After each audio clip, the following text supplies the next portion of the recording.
Hi friends, ఓం సాయిరామ్. బాబాగారి ఆశీస్సులు అందరిపైన ఉండాలని మనస్ఫూర్తిగా కోరుకుంటూ అందరూ కూడా సుఖంగా సంతోషంగా ఆరోగ్యంగా ఉండాలని బాబాగారి ఆశీస్సులు అందరిపైన ఉండాలని మనస్ఫూర్తిగా కోరుకుంటున్నాండి. ఇక ఈరోజు వీడియోలో బాబాగారు ఏం చెప్పబోతున్నారో చూద్దామండి. ఇక ఈరోజు వీడియోలో బాబాగారు చెప్పబోతున్నారంటే, బిడ్డ నిద్ర పట్టడం లేదా, నీకు ఒక దుర్మార్గుడి కథ చెప్తాను, జాగ్రత్తగా వినమ్మా. గుడ్డిగా నమ్మితే ఫలితం ఎలా ఉంటుందో చూడమ్మా అని చెప్పి బాబాగారు ఈరోజు ఒక చక్కటి సందేశాన్ని అందరి కోసం తీసుకొచ్చారండి. ఇది మన అదృష్టం అనుకోవాలో లేకపోతే దురదృష్టం అనుకోవాలో తెలియదు, కానీ భగవంతుడైతే మనం పడుతున్న కష్టాలకి ఒక దారిని చూపిస్తాడు. ఆ కష్టాలు ఏ విధంగా వచ్చాయి, వాటికి తగిన ఫలితాలు మనం ఏ విధంగా అనుభవిస్తున్నామో ప్రజెంట్ మన జీవితంలో జరుగుతున్నవి కాబట్టి గమనించుకోవచ్చు. కర్మ ఫలాలు అనేటివి ఏ విధంగా అనుభవిస్తారో ప్రతి మనిషి జీవితంలో కష్టం వచ్చినప్పుడే తెలుస్తాయి. కాబట్టి జీవితం చాలా చిన్నది. ఆ చిన్న జీవితంలో మనం ఏ విధంగా మసులుకోవాలి, భగవంతుడు ఎప్పుడు తోడుగా ఉండాలి అంటే మనం ధర్మాన్ని అంటిపెట్టుకొని ఆ భగవంతుడి పట్ల దయా హృదయంతో ఆయన చూపించే మార్గాన్ని అంటిపెట్టుకొని ఉండాలి. ఎప్పుడు శ్రద్ధ భక్తితో మసులుకోవాలి. అప్పుడే భగవంతుడు శాశ్వతంగా మన జీవితంలో ఆనందాన్ని అందిస్తాడు. మరి ఈరోజు బాబాగారు అందించే చిన్న కథలో ఎలాంటి ఆంతర్యం దాగి ఉంటుందో తెలుసుకుందాం. అనగనగా నారాయణపురం అనే ఒక సుభిక్షమైన గ్రామం. ఆ గ్రామంలో నిత్యం ధనలక్ష్మి ధాన్యలక్ష్మి తాండవిస్తూ ఉండేది. ఆ ఊరి జమీందారు పేరు వరప్రసాద్ గారు. ఆ ఊర్లో అతని మాటకు ఎదురులేదు. ఎవరి ఇంట్లో ఏ సమస్య ఏర్పడినా వరప్రసాద్ గారి చేతుల మీదుగా అది పరిష్కారం కావాల్సిందే. ఇది ఇలా ఉండగా ఒకరోజు ఆ ఊరి గుడి పూజారి శివకేశవ జమీందారు గారి దగ్గరికి వచ్చి ఇలా అడుగుతాడు, అయ్యా నమస్కారం, మన ఊరిలో ఉత్సవాలు రాబోతున్నాయి, దాని గురించి మాట్లాడదామని వచ్చాను. చెప్పండి పూజారి గారు, ఈసారి ఉత్సవాలకు నా నుండి మీకు ఎలాంటి అవసరం ఏర్పడిందో. అయ్యా, ఈ ఊర్లో ఏం జరగాలన్నా ఎలాంటి సదుపాయాలు కావాలన్నా మీ మాట మీదగానే జరుగుతుంది కదా. మన ఊరి ప్రజలంతా కూడా ఒట్టి అమాయకులు, వాళ్ళకు ఏమీ తెలియదు. ఇక ఈ ఉత్సవం కూడా మీ చేతుల మీదుగానే జరిపించాలి. అయ్యో దాందేముంది, ఆ అమ్మ చల్లని చూపులు మా ఇంటి మీద ఈ ఊరి ప్రజల మీద ఉన్నంత కాలం ఈ ఊరు కూడా సుభిక్షంగా ఉంటుంది. అలాగే ఈ ఊరి వాళ్ళ సహాయం లేకుండా మనం ఏమీ చేయలేము. ఎందుకంటే ఊరి వారు ఇచ్చిన చందాలతోటే కదా క్రిందటి ఏడాది మనం అమ్మవారి పాత గుడి స్థానంలో కొత్త గుడిని నిర్మించుకున్నాం. అవునండి అయ్యా, అలాగే ఈసారి పంటలు బాగా పండి అందరి ఇళ్లల్లోనూ లక్ష్మీదేవి కలకలలాడుతూ ఉంది. వారందరూ కూడా తలా ఒక చెయ్యి వేసి మన అమ్మవారికి దాదాపు 1,00,000 రూపాయల నగలు సమకూర్చారు. ఏమైనా వారందరినీ ఒకే మాట మీద దగ్గరికి తీసుకొచ్చేది మీరే కదా. అంతంత పెద్ద మాటలు ఎందుకు లేండి, ఆ అమ్మ అంత అదృష్టాన్ని కలిగించారు అంతే. ఇక ఈ ఏడాది అమ్మవారిని బాగా అలంకరించండి. ఉత్సవం రోజున మన అమ్మవారిని చూడడానికి చుట్టుప్రక్కల ఉన్న గ్రామాలందరూ కూడా తండోపతండాలుగా వచ్చి మన అమ్మవారిని ఎగబడి మరి చూస్తారు కదా. అవునండి, ఎందుకంటే మన గ్రామంలో ఉన్నటువంటి గొప్ప గుడి ఈ చుట్టుప్రక్కల గ్రామాలలో ఎవరికీ లేదు కదండి అయ్యా. ఇక ఈరోజు పూజలు ముగిశాయి. అలాగే గుడి తాళం వేసేసి తీసుకొని వచ్చానయ్యా, ఇది మీ దగ్గరనే ఉంచుకోండి, రేపు ఉదయం మళ్ళీ వచ్చి తీసుకుంటాను అని ఆ గుడి తాళం వరప్రసాద్ గారికి ఇచ్చి వెళ్ళిపోతాడు ఆ పూజారి. అలా గుడి తాళం గుడి తెరిచి వచ్చినప్పుడు పూజారి వద్ద మిగతా వేళల్లో జమీందారి వద్ద ఉండేది. ఆ దేవాలయంలో వరప్రసాద్ గారి కీర్తి చాలా పేరు పొందింది. ఆ ఊరి వారికి ఆయన అమ్మవారి ప్రతినిధిగా కనిపించేవాడు. ఇది ఇలా ఉండగా ఒకరోజు పూజారి ఉదయమే వచ్చి గుడి తలుపులు తెరిచి చూసేసరికి అమ్మవారి నగలు మాయమవ్వడంతో ఒక్కసారిగా దిగ్భ్రాంతికి గురి అవుతాడు, కుప్పకూలిపోతాడు. ఇక ఆ సంగతి తెలుసుకున్న వరప్రసాద్ గారు ఊరి జనంతో పాటుగా అక్కడికి చేరుకుంటాడు. అయ్యయ్యో, గుడి తలుపులు వేసినట్టే ఉండగానే అమ్మవారి నగలు మాయమయ్యాయేంటి, అసలు ఇది ఎలా జరిగిందో అంతు చిక్కటం లేదేంటి, ఏ పాపాత్ముడు ఈ పని చేశాడో, తప్పకుండా అనుభవిస్తాడు అని పూజారి పడుతున్న ఆవేదన చూసి ఆ గ్రామస్తులందరూ ముఖంలో విచారం తాండవిస్తుంది. ఇంతలో ఆ గ్రామస్తులు ఇలా మాట్లాడుకుంటారు. మనమందరం ఎంతో భక్తితో కష్టపడి సంపాదించిన డబ్బుతో చందాలు వేసుకో ₹1,00,000 నగలు చేయించాం కదా. ₹1,00,000 అంటే మాటల? మన పూజారి గారు జమీందారు గారు తప్ప ఆ నగలను మరొక మనిషి ఇంతవరకు తాకలేదు. అంటే ఏంటి నువ్వనేది? నా పూజారి దొంగతనం చేశాడనా? అయ్యో, అలా ఎందుకంటానండి? అసలు వారు దొంగతనం చేశారు అంటే ఈ ఊర్లో వాళ్ళే కాదు, రాళ్ళు రప్పలు కూడా నమ్మవు. పాపం వాళ్ళు కాదు, ఇందులో ఎవరో మూడవ వ్యక్తి ఉన్నాడు అన్నది నా అనుమానం. వారెవడో తెలిస్తే గాని మన అమ్మవారి నగలు మనకు దక్కవు అని వారు మాట్లాడుకుంటూ ఉండగానే వరప్రసాద్ గారు ఆ జనాన్ని తోచుకుంటూ అమ్మవారి విగ్రహం ముందుకు వచ్చి భక్తితో చేతులెత్తి దండం పెట్టి ఇలా అంటాడు. తల్లి, ఇదేం అన్యాయం అమ్మా? మేమందరం ఏం ద్రోహం చేయడం వల్ల ఇది జరిగింది? ఈ దొంగతనం ఎవరు చేశారో నువ్వే చెప్పాలి. వాడెవడో తెలిస్తే ముక్కలుగా నరికేస్తాను అని అంటాడు వేదనతో వరప్రసాద్ గారు. ఇంతలో విచిత్రంగా అమ్మవారి విగ్రహం నుండి మాటలు వినిపిస్తాయి. దాంతో అక్కడున్న వారందరూ కూడా ఒక్కసారికే ఉలికి పడతారు. భక్తుడా, నా మీద భక్తితోడు నీకున్న తెలివి కూడా పోతుంది. నా నగలు దొంగిలించిన వాడు మీలోనే ఉన్నాడు. వాడు బట్టలుతికే రంగగాడు. వాడిని ఏమీ అనకండి, వాడు అమాయకుడు అని అమ్మవారి విగ్రహం నుండి మాటలు వినగానే అప్పటి నుండి అది చూసి ఆశ్చర్యపోతున్న ఊరి ప్రజలు ఒక్కసారిగా రంగా పేరు వినగానే అందరికీ కోపం కట్టలు తెంచుకొని వస్తుంది. అంతవరకు ఆ ఊర్లో చిన్న దొంగతనాలు చేస్తూ ప్రజల కంటపడి తన్నులు తిన్నవాడే ఇంత పెద్ద దొంగతనం చేస్తాడా?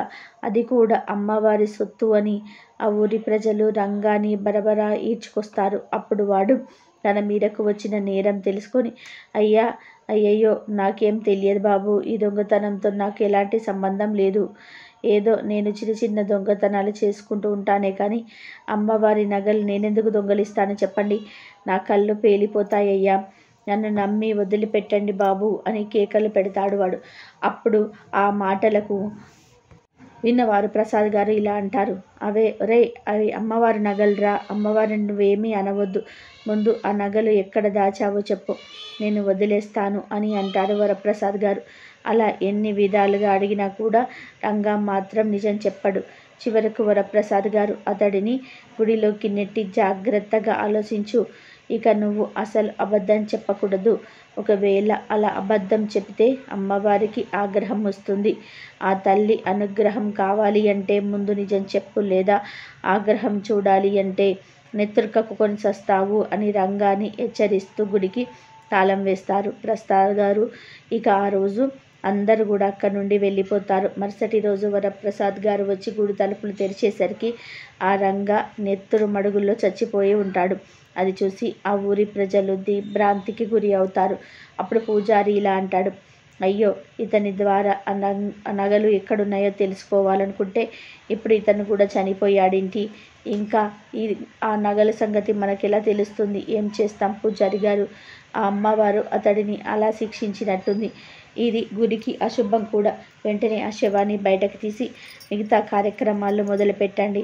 ఆ తర్వాత ఏం చేయాలో ఆలోచిద్దాం అని చెప్పడంతో గ్రామస్తులందరూ కలిసి ఆ శవాన్ని బయటకు తీసి గుడిని శుభ్రంగా కడిగించేసి శుభ్రం చేస్తాడు. అలా కొంతకాలం గడిచిన తర్వాత వరప్రసాద్ గారు ఆ ఊరి వారందరినీ కూడా సమావేశపరిచి, చూడండి, జరిగిందేదో జరిగిపోయింది. పోయిన నగలు ఆ రంగగాడి ప్రాణాలు తిరిగి రావు. కాబట్టి ఇక నిన్న రాత్రి అమ్మవారు బోసి మెడతోనూ బోసి చేతులతోనూ గడిపించి ఇలాగే నన్ను ఉంచుతారా లేక నగలు పెడతారా అని అడిగింది. రాళ్ళు పేల్చితే గుట్ట అవుతుంది. మీరందరూ కలిసి తలా ఒక చెయ్యి వేస్తే మళ్ళీ అమ్మవారికి నగలు చేయించవచ్చు, ఏమంటారు అని జమీందారు గారు అడగగా ఆ ప్రజలందరినీ ఏమంటాం, మీరు చెప్పింది సరే అంటాం, మీ మాటలు ఎప్పుడైనా కాదన్నామా?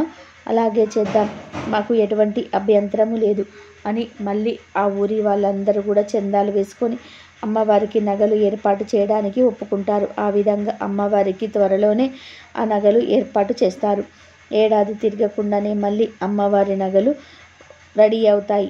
దాంతో ఊరంతా మళ్ళీ ఆ ఆలోచనలో పడతారు. ఊరంతా గ్రామానికి ఏదో చెడు జాపరించింది, మళ్ళీ ఎవరికో మూడింది అనుకుంటూ గ్రామస్తులందరూ కూడా దేవాలయం వద్దకు చేరుకుంటారు. వరప్రసాద్ గారు దేవతకు చేతులెత్తి నమస్కరించి, తల్లి, నీ నగలు మళ్ళీ మేము కాపాడలేకపోయామమ్మా.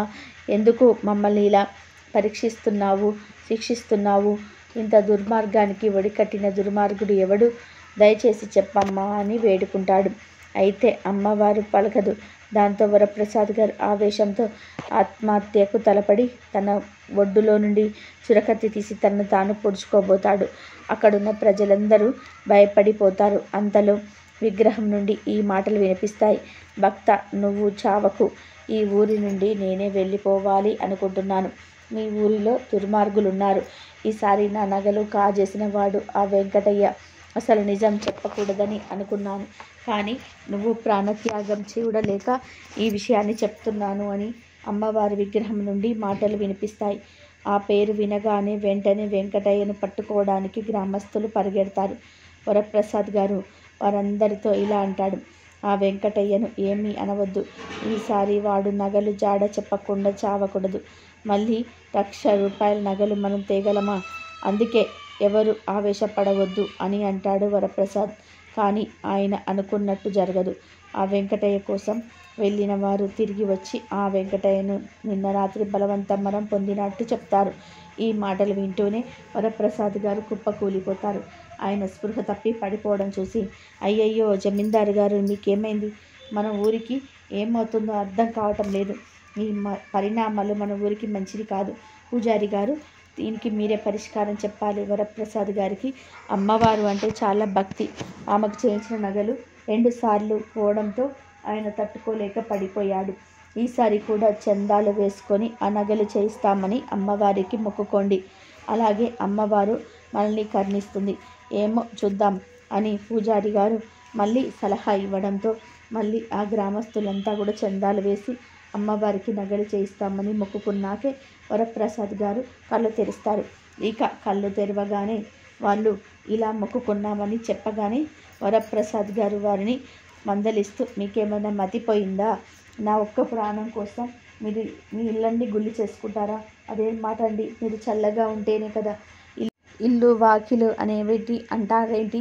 గ్రామస్తులు అలా 3వసారి కూడా నగలు ఏర్పాటు చేస్తారు. కానీ ఈ నగలు పోవు అన్న నమ్మకం ఎవరికి లేదు. అయితే పెళ్లి చేసుకొని నగరంలోకి పోయిన ఆ గుడి పూజారి కూతురు రాధ, ఆమె భర్త కృష్ణ అప్పుడే ఆ ఊరికి తిరిగి వచ్చి ఊర్లో జరిగింది తెలుసుకొని ఇలా అనుకుంటారు, అదేంటి నాన్నగారు, చెప్పేది వింటుంటే నాకు అస్సలు నమ్మబుద్ధి కావటం లేదు. అసలు అమ్మవారేంటి, పలకడం ఏంటి? ఇది అస్సలు సాధ్యమేనా? అవును, నాకు మరో అనుమానం కూడా ఉంది. ఆ బంగారం మాయమైన తర్వాత దొంగగా చెప్పబడ్డవారు చావడం కూడా ఏదో అనుమానంగానే అనిపిస్తుంది. అవును, ఈ ఊర్లో ఎవరో ఆ దేవతని అడ్డం పెట్టుకొని నాటకం ఆడుతున్నారేమో అనిపిస్తుంది. కానీ ఈ సంగతి ఈ ఊర్లో ఎవరికి చెప్పినా నమ్మరు. ఎందుకంటే ఊర్లో వారికి అమ్మవారంటే అపారమైన విశ్వాసం. నువ్వు చెప్పేది నిజమే. దీనికి ఏదో ఒక పరిష్కారం ఉంది, చూద్దామని భార్యాభర్తలు ఇద్దరు కూడా మాట్లాడుకుంటారు. ఆ అమ్మవారు ఈసారి ఏ విధంగా కరుణిస్తుందో అని ఇద్దరు ఆలోచించుకొని ఒక నిర్ణయానికి వచ్చిన తర్వాత రాధా కృష్ణతో ఇలా అంటుంది, మీరు ఈసారి ఆ నగలు పోగొట్టకుండా చూసుకోండి. అంతేకాదు ఆ దొంగ కూడా బయట పెట్టాలి. లేకపోతే మళ్ళీ నగలు పోవటమే కాకుండా మరొక అమాయకుడి ప్రాణాలు కూడా పోతాయి అని అంటుంది రాధ. దాంతో కృష్ణ కొద్దిసేపు ఆలోచించి ఆమెతో ఇలా అంటాడు, అది సరే కానీ ఇది చెప్పు, అసలు ఆ గుడి తాళాలతో ఎవరి దగ్గర ఉంటాయి? అది మా నాన్నగారు ప్రతిరోజు సాయంకాలం దీపారాధన చేసిన తర్వాత తాళం వేసి ఆ తాళాలని జమీందారు వారు వరప్రసాద్ గారికి ఇచ్చేస్తారు. అవునా? అయితే మరి ఇంకేమి, ఈరోజు దీపారాధన నువ్వే చెయ్యి. తాళాలు తెచ్చి నగలని జాగ్రత్తగా దాచి మీ నాన్నకు అనుమానం కలగకుండా ఈ పని చేశానంటే మిగిలింది నేను చూసుకుంటాను అంటూ కృష్ణ తన పథకమంతా ఆమెతో వివరిస్తాడు. ఆ తర్వాత ఆ రోజు సాయంత్రం గుడికి వెళ్ళి దీపారాధన చేస్తాననడంతో వాళ్ళ నాన్న దగ్గర తాళం చేయి తీసుకొని గుడికి వెళ్ళి ఈ తరుగెత్తుకుంటూ తల్లి దగ్గరికి వచ్చేసి, నాన్న, అమ్మవారి నగలు మళ్ళీ మాయమైపోయాయి, ఒకసారి నాతో పాటు రండి. అప్పుడు ఇద్దరు కలిసి పరుగు పెరుగున గుడికి వెళ్ళి అమ్మవారి నగలు మాయమైన సంగతి కళ్ళారా చూసి వరప్రసాద్ వద్దకు వెళ్ళి ఆ వార్తను చెప్తారు. వరప్రసాద్ గారి కళ్ళు చిన్న నిప్పుల్లా అవుతాయి. ఆయన గుడికి వచ్చి చూస్తాడు. నగలు లేని మాట నిజమే. పట్టపగలని నగలు మాయమయ్యాయి అంటే అది నీకు తెలియకుండా ఎలా జరిగింది పూజారి అంటూ ఆ పూజారి వంక చరచరా చూస్తాడు. ఆ పూజారికి నోటి మాట రాదు. ఇక వరప్రసాద్ గారు అటు ఇటు తిరుగుతూ ఆలోచిస్తూ ఉంటాడు. క్షణాల మీద ఆ వార్త ఊరందరికీ తెలిసిపోతుంది. ఈసారి మళ్ళీ ఎవరికో మూడింది. దొంగతనాలు చేస్తున్న వాళ్ళు చస్తున్నా కూడా ఇంకా దొంగతనాలు జరుగుతూనే ఉన్నాయి. ఇంత ధైర్యం ఉంటే అమ్మవారితో చెలగాటం ఆడడం ఏంటి అని వాళ్ళు మాట్లాడుకుంటూ ఉంటారు. ఇక ఆ రాత్రి గడవనిచ్చి మర్నాడు తెల్లవారగానే జనమంతా కూడా గుడి దగ్గరికి చేరుకుంటారు. వరప్రసాద్ గారు దొంగ ఎవరో అని మళ్ళీ అడుగుతారు. అమ్మవారు మళ్ళీ పలుకుతుంది, ఇక నేను పలికేదే లేదు. ఈ ఊర్లో చాలా దుర్మార్గులు ఉన్నారు. ఇక మీరు నగలు చేయించబోము అని నాకు మాట ఇస్తే అప్పుడు ఆ దొంగ పేరు చెప్తాను అని అమ్మ పలకడంతో ఆ గ్రామస్తులు అందరూ సరే అంటారు. ఈసారి నా నగలు పట్టపగలే దొంగిలించిన వాడు ఆ నాగరాజు అని అంటుంది అమ్మ. వెంటనే కొందరు వెళ్ళి నాగరాజుని పరపరా ఈడ్చుకొస్తారు. అప్పుడే అక్కడున్న కృష్ణ జనంతో ఆగండి, ఎందుకు ఈసారి అమ్మవారు అబద్ధమాడిందనిపిస్తుంది. అసలు సంగతి నేను తేలుస్తానంటూ విగ్రహం కేసి చూసి, తల్లి జాగ్రత్తగా ఆలోచించుకొని మరీ చెప్పు. నగలు తీసిన వాడు నిజంగా నాగరాజేనంటావా, లేదంటే అనవసరంగా ఒక అమాయకుడు ప్రాణాలు మళ్ళీ పోతాయి అని అంటాడు. దాంతో ఆమె విగ్రహం నుంచి కోపంగా మాటలు వినిపిస్తాయి. ఎవడు వాడు? నన్నే శంకిస్తున్నాడు, ముందు వాడిని శిక్షించండి అని అమ్మవారిని పలికిన మరుక్షణం ఆ ఊరి జనం కృష్ణ మీదికి ఆవేశంతో ఉరుకుతారు. ఇంతలో రాధ వాళ్ళని ఆగమని చెప్పి, ఆగండి, అమ్మవారు చెప్పింది పచ్చి అబద్ధం. అసలు ఇదిగో నగలు నా దగ్గర ఉన్నాయి, వాటిని తీసింది నేను అంటూ తన చేతిలో ఉన్న మూటను విప్పి అక్కడ పెడుతుంది. దాంతో అందరూ నిగ్గార్ధపోతారు. అమ్మవారు ఎందుకు ఇలా చెప్పింది అని వారందరూ కూడా ఒకరి ముఖాలు ఒకరు చూసుకోవడం గమనించిన కృష్ణ, ఇలా అబద్ధాలు చెప్పే దేవతను నేను ఎక్కడ చూడలేదు, ఈ అమ్మవారిని మీకు ప్రత్యక్షంగా చూపిస్తాను కూడా అంటూ ఆ అమ్మవారి విగ్రహం వెనుకన దాగి ఉన్న ఒక మనిషిని బయటకు లాగుతాడు. కృష్ణ ఆమెను చూసి ఆ ఊరి వారందరూ కూడా అవాక్కైపోతారు. ఆ మనిషి ఎవరో కాదు, జమీందారి గారి భార్య పెళ్ళం. నిజం చెప్పకపోతాను చంపేస్తామని చెప్పిన తర్వాత ఆమె ఇలా అంటుంది, అది ప్రతిసారి దేవత మీద ఉన్న నగలు కాజేస్తున్నది మన జమీందారు గారే. ఇలా ప్రతిసారి ఆ విగ్రహం నన్ను ఉంచి ఆయన చెప్పిన విధానంగా చెప్తున్నాను అని అసలు నిజం బయట పెడుతుంది ఆమె. ఆ పని మనిషి ఈ వరప్రసాద్ గారు అక్కడ నుండి తిన్నగా జారుకుంటాడు. కృష్ణ జనాన్ని తీసుకొని ఆ జమీందారి గారి ఇంటికి వెళ్ళేటప్పటికి ఆయన కాజేసిన నగలను తీసుకొని పరారి అయ్యే ప్రయత్నంలో ఉంటాడు. దాంతో కృష్ణ వరప్రసాద్ గారి దగ్గర నుండి అమ్మవారి నగలు లాక్కొని ఆయనను ఊరు వదిలి వెళ్ళిపోమ్మన్నారు. అలా ఆ అమ్మవారి పేరుతో జమీందారు గారు మోసం చేయడం ఆ రోజుతో ముగిసిపోతుంది.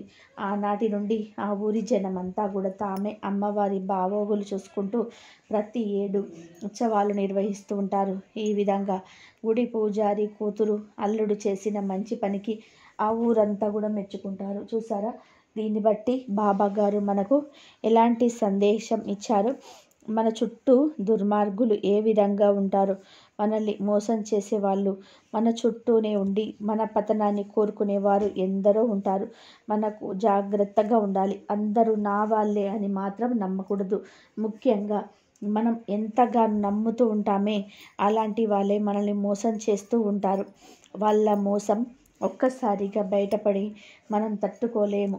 ఆ బాధ ఏ విధంగా ఉంటుందో జీర్ణించుకోలేకపోతాం. కాబట్టి అందరితోనూ ఎంతో ఆప్యాయంగా ప్రేమను వలకపోస్తూ ఎంతో నిజాయితీగా ఉన్నా కూడా ఒకసారి ఇలాంటి ఎదురు దెబ్బలు మనకు తగులుతూ ఉంటాయి. కాబట్టి జాగ్రత్తగా ఉండడం మంచిది, అలవాటు చేసుకోవాలి. ప్రతి మనిషి జీవితంలోనూ ఇలాంటి వారు ఉండవచ్చు. కాకపోతే అలాంటి వారికి ఎంతవరకు దగ్గరకు తీసుకోవాలో అంతవరకే వాళ్లకు స్థానాన్ని కల్పించాలి. అంతేకాని చనువిచ్చి వారిని నెత్తిన పెట్టుకొని మనం పూజించకూడదు. మన జీవితంలో ఎన్నో కష్టాలు వస్తూ ఉంటాయి, పోతూ ఉంటాయి. అలాగే సంతోషం రావాలి అంటే చాలా సమయం పడుతుంది. ఆ సంతోషం నీ జీవితంలో కూడా రావాలి అని నువ్వు కోరుకుంటే ఖచ్చితంగా సాయి సూచనలను, సాయి సందేశాలను, సాయి చెప్పే బోధనలు వింటూ ఉండు. ఏ విధంగా నువ్వు ఛేదించుకొని నీ జీవితాన్ని బాగు చేసుకుంటావో అంతా నీ చేతిలోనే ఉంది. ఈరోజు బాబాగారు అందించిన ఈ సందేశం నిజంగా మన జీవితంలో జరగవచ్చు. అలాంటి వారి ఆటలు కట్టించాలి అంటే ఆ భగవంతుడి అండ తప్పనిసరిగా ఉండాలి. మరి అంత బుద్ధి జ్ఞానం సంపాదించుకోవాలి కదా.